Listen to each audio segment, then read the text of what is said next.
বড়বাড়ি হাটে আমাদের আমির চান ভাইয়ের 1 লাখ টাকা হারিয়েছে। পকেট কাটা নিছে, তার পকেট কাটাকে ধরছে, এই ঘরের ভিতরে আছে। আমরা সবাই এই জায়গায় আছি, এই ভাইও আছে, আমির চান হোসেনের ভাইও আছে। আমরা দেখতেছি তাদের ইজাদারকে আমরা বলছি, তাই ইজাদার বলছে যে দেখি কি করা যায়।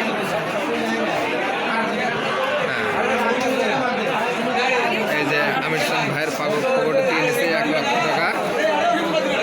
আমাদের এলাকার প্রায় লোক আসছিল, অনেক লোকের হারাইছে।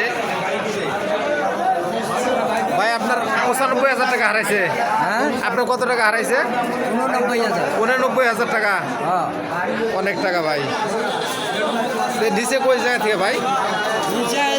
এই যে মালিবাগের ইয়ে থেকে। ও আচ্ছা আচ্ছা আচ্ছা আচ্ছা, ঠিক আছে।